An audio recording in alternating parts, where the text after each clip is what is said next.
pues o le dio la razón a un amparo para suspender esto.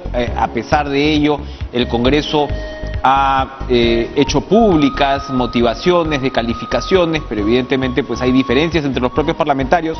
El FREPAP tomó la decisión, creo que fue determinante en este punto, de no continuar con el proceso, no votar a favor de los candidatos, pero un incidente importante que se dio fue que el congresista de Acción Popular, vocero de la bancada, por cierto, Franco Salinas, denunció pues que parlamentarios del Frente Amplio habían enviado sendas cartas a los candidatos instándolos a renunciar, pero además instándolos a renunciar supuestamente bajo lo que se consideraría una amenaza. Vamos a ver si esto es así. Le damos la bienvenida al propio congresista Franco Salinas, vocero de la bancada de Acción Popular. ¿Qué tal? ¿Cómo está, Franco? Gracias por estar con nosotros. ¿Qué tal, Enrique? Gracias por la invitación. Cuéntenos, por favor, el contexto de lo que usted ha denunciado.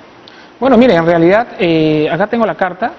Nosotros nos hemos enterado a través de los medios de comunicación, como ustedes, que el Frente Amplio ha tenido el atrevimiento, es decir, la bancada, una de las bancadas minoritarias de este Congreso y del siguiente, ¿no?, que le ha notificado a todos los candidatos a magistrados del Tribunal Constitucional, ya son públicas las cartas, a todos, a los 15 que han quedado, amenazas.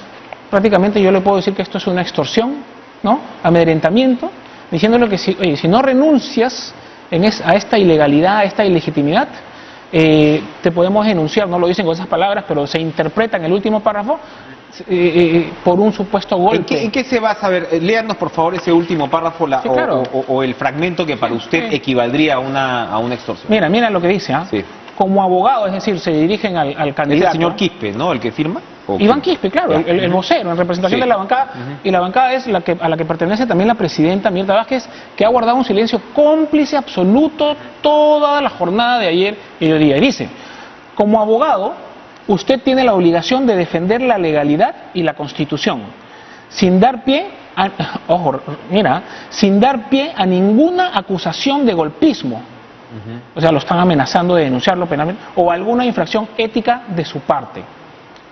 De esta forma, desde la bancada del Frente Amplio, solicitamos que tenga bien retirarse del actual proceso de elección de magistrados del Tribunal Constitucional. Y bueno, es una serie de... Ahora, es una elección controversial, pero ¿por qué golpismo? ¿Cuál es, a qué le aplican el término de golpismo? Bueno, habría que preguntarles a ellos. Lo que pasa es que ellos están, pues, desde el mes de noviembre están utilizando este término, ¿no? Y ellos creen que van a tener algún rédito político, que van a calar en cierto sector de la población, en las redes. Probablemente tengan algún asidero. Sin embargo, nosotros de la Acción Popular, yo como vocero, públicamente y ante el Pleno del Congreso, lo denunciamos y hemos solicitado al presidente de la Comisión de Ética que de oficio inicie una investigación. Bueno, claramente no hay mucho que investigar, y que proceda conforme a ley. Esto no se puede permitir. Esto es una política torpe, subalterna, que no sé a qué intereses responde realmente, ¿no? Ahora, lo otro que me contaba usted es que hoy la Procuraduría del Congreso también se ha pronunciado sobre este caso. Sí. ¿Qué ha dicho el Procurador del Congreso? Mira, en primer lugar, en la mañana la Junta de Portavoces, solicitada por nosotros también, escuchó al Procurador. El Procurador es el abogado del Congreso. Es el abogado del Congreso. Es el abogado del Congreso, como cuando tú tienes un proceso, contratas a tu abogado, ¿no? Entonces, y él defiende tus intereses, ¿no? Los intereses válidos, legítimos, digamos, legales, ¿no? Él ha informado a la Junta, ha sido claro y contundente, como lo he publicado en las redes. Él ha dicho, en primer lugar, que la jueza ha prevaricado y la va a denunciar inmediatamente en las próximas horas, ¿no? Él ha informado además que no ha habido ningún tipo de irregularidad en el proceso de la elección de los magistrados del Tribunal Constitucional, ¿no? Ha informado además que la resolución está completamente inmotivada, es decir, no tiene ningún sustento, que la medida cautelar declarada fundada adelanta el pronunciamiento de una supuesta sentencia, y que sobre todo, además, esta situación que genera un problema para algún análisis que no conoce del derecho, pues de alguna otra manera lo que lleva es y lo más importante del informe, que acá está el informe del procurador, ¿no?, que ha vulnerado el principio constitucional de división de poderes, de equilibrio de poderes, por lo que de la conclusión, él no lo puede decir porque él simplemente se limita al marco jurídico, la conclusión es que el Congreso debe continuar con la elección de los magistrados, ¿no? Ahora, por el otro lado, se han hecho públicas las motivaciones de las calificaciones, que era una de las demandas de la jueza, ¿no? Y se han encontrado inconsistencias. No vamos a ir una por una, pero se han encontrado inconsistencias en redes sociales, los propios periodistas. El señor Columbus, por ejemplo, prácticamente su motivación era la misma para todos por los cuales él votaba. En otros casos no se entendían bien o no guardaba relación con lo que se supone que se estaba evaluando. ¿Qué concluye usted de esto? A ver, viendo en conjunto este tema. ¿Hubo irregularidades? No. ¿Hubo equivocaciones? ¿Esto vicia el proceso? En absoluto, en absoluto. En primer lugar, la Constitución lo único que establece es que tiene que haber 87 votos para elegir un magistrado. Lo que hemos hecho en este Congreso, que entiendo no se ha hecho antes, es que de alguna otra manera haya un concurso público, meritocrático, ¿no? Y válido, legítimo, para que haya un grupo final de candidatos y el Congreso tenga la posibilidad, dentro de los 15 en esta situación, de poder tener consenso, diálogo, debate, reflexión y poder votar y decidir por 1, por 3 o por 6, ¿no? Entonces, en esa línea, no es, digamos, una disposición mandatoria y condicionante que se hayan publicado las motivos. Desde mi punto de vista, debió publicarse en su momento, pero, claro, ahora dicen... No era suficiente para detener el proceso. Para nada, en absoluto, para nada. No, tan es así, Enrique, tan es así, que este reglamento que dicen que se ha incumplido, entre comillas, tiene el visto bueno y el ok de la Contraloría General de la República. Se han tomado todas sus observaciones. Tiene el visto bueno de servir. Ojo, tiene el visto bueno de la Defensoría del Pueblo. Es decir, organismos constitucionalmente autónomos le han dado el check a este reglamento y se ha cumplido a cabalidad. Todo ha sido transparente. Tan es así que hasta las entrevistas que las han querido ridiculizar han sido públicas. Y dicen, ¿cómo es posible que no hagan preguntas constitucionales? El proceso de elección del magistrado ha sido un proceso meritocrático que ha tenido etapas.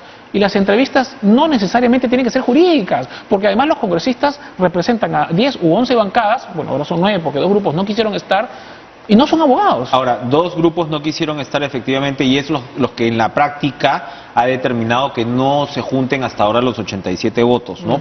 O sea, hay un criterio ahí de votación que me imagino en esos grupos tiene que ver con el tema de si se acataba o no se acataba la orden judicial. ¿Cuál era su opinión al respecto? Anoche tuvimos una conversación con César Azabache, el abogado, que decía que los congresistas que continuaran con esto iban o podían tener problemas eventualmente legales en un futuro e incluso penales. Es increíble. ¿Cuál es su interpretación? Más allá, por supuesto, de lo que dice el procurador, que está clarísimo. Pero ¿cuál es su interpretación sobre ya esta obligatoriedad, se supone, de acatar la decisión judicial? Yo sé que del otro lado tienes el artículo 93, que te da el mandato no imperativo. Pero hay claramente un choque ahí. Hay congresistas que se han desanimado a partir de... eso ha pasado con la bancada del FREPAP, que merece todo mi respeto. Yo creo que las posiciones son válidas y legítimas y las pueden defender o no. En el caso del Partido Morado y el Frente Amplio, decidieron retirarse de la comisión y finalmente ni siquiera han participado. Hasta hace unos días el FREPAP, entendemos, tenía la intención de votar. Sin embargo, emitida la resolución de la jueza, se han tirado para atrás. Esa es la verdad, ¿no? El procurador ha informado que no hay ningún tipo de implicancia jurídica para los congresistas a nivel personal, porque la notificación, Enrique, surte efecto cuando tú recibes el documento, a mí me llega a mi casilla o a mi domicilio. Eso no ha pasado. La notificación de la jueza y la resolución en sí se ha emitido contra el Congreso de la República como institución, como poder del Estado. O sea, no hay una notificación personalizada para cada congresista, para nada, lo cual implicaría no hay ninguna implicación. Pero usted se imagina el precedente nefasto que sería para la institucionalidad democrática del país, más en estos momentos, que mañana más tarde una jueza, supernumeraria o no, porque eso finalmente ya queda de lado, emita una medida cautelar impidiendo la proclamación o el juramento de los congresistas o la proclamación del presidente o presidenta de la República, sería nefasto. Yo, como ciudadano, como abogado y sobre todo como parlamentario, vamos a seguir, como vocero lo informo, vamos a seguir en la línea de poder tener consenso, diálogo y finalmente elegir a los magistrados. Van a continuar entonces, van a intentar elegirlos mañana. Bueno, hay un cuarto intermedio, estamos dialogando, analizando, debatiendo. Mañana hay pleno, se va a seguir con la legislación, con la agenda ordinaria, pero si hay consenso, vamos para adelante, ¿por qué no?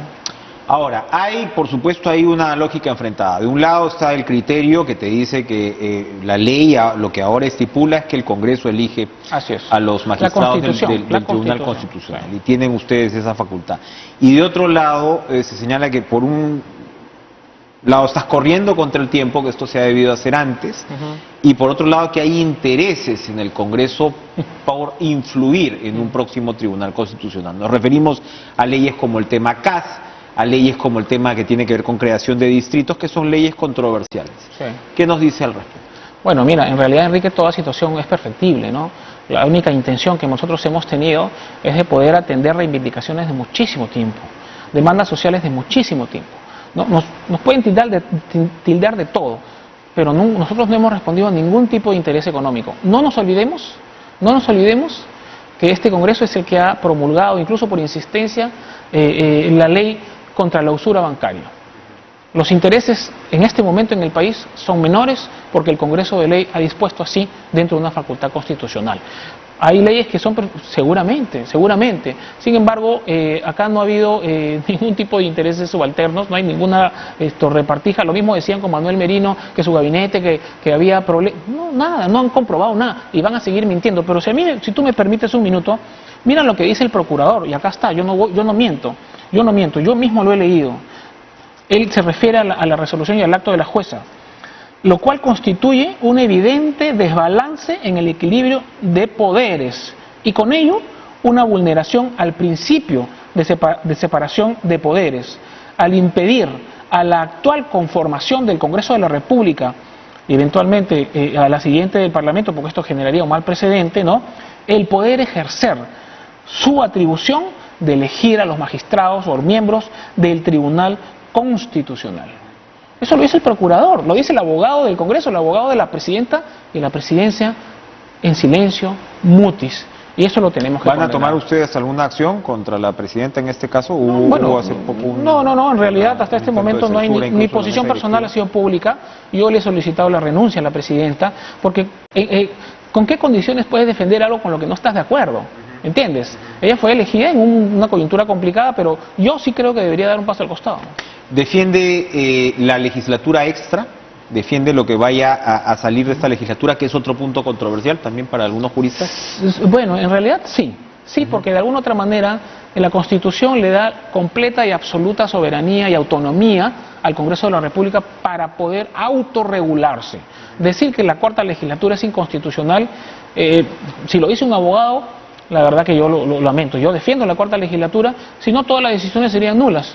Y todos los partidos en algún momento hemos aprobado leyes por más de 100 votos. Entonces, ¿no?, yo creo que no tiene nada que ver, no tiene asidero. Más allá de esta situación, pareciera, Franco, que hay, y usted me acaba de recordar, por ejemplo, el tema de la designación de Merino, pareciera que en un porcentaje del Congreso, me imagino que buena parte de su bancada está ahí, hay algunos congresistas, me parece que son 3 de Acción Popular, que no estaban de acuerdo con la designación de los miembros del Tribunal Constitucional, pero queda como, de alguna manera, una impresión de buscar reivindicar un episodio como el de Merino. ¿Cree usted que eso es así, que el Congreso antes de irse quiere reivindicar lo que de repente fueron acciones que en su momento fueron discutidas? No, porque finalmente nosotros lo que hemos hecho es llevar a cabo las 3 facultades que la Constitución no solo nos faculta, sino nos exige, que es legislar, representar y fiscalizar.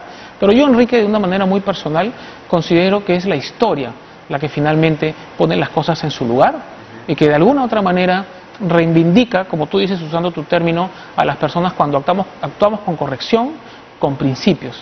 Nosotros, en realidad, lo único que buscamos es responder al mandato que la población nos dio en enero del 2020 contra una disolución inconstitucional, casualmente por este tema. No nos olvidemos que el señor Vizcarra cerró el Congreso por el tema del Tribunal Constitucional. Por supuesto, y hoy día pretenden que este Congreso no elija a los magistrados del Tribunal Constitucional y probablemente el siguiente Congreso algo dirán. Un comentario final porque se nos termina el tiempo, pero Acción Popular es un partido importante, va a seguir en el próximo Congreso y su ex candidato presidencial, Johnny Lescano, piensa de manera distinta. ¿Cómo se va a emparejar ese terreno en Acción Popular, que insisto, pues es un partido con historia para el país? Bueno, en realidad yo tengo muchas diferencias con el señor Lescano, no tengo el gusto de conocerlo de manera directa, él es una persona que se aparta mucho, lo respeto, él es de Acción Popular, ha sido el candidato. En un momento quisimos apoyarlo, él realmente no recibió el soporte, pero me sorprende, por ejemplo, que no haya dicho nada cuando sucedieron las cosas del señor Vizcarra, ¿no? Silencio, no silencio, complicidad o no, ahí lo dejo. Franco Salinas, vocero de la bancada de Acción Popular, gracias por acompañarnos esta noche en nuestros estudios. Vamos a volver a seguir conversando de ese tema desde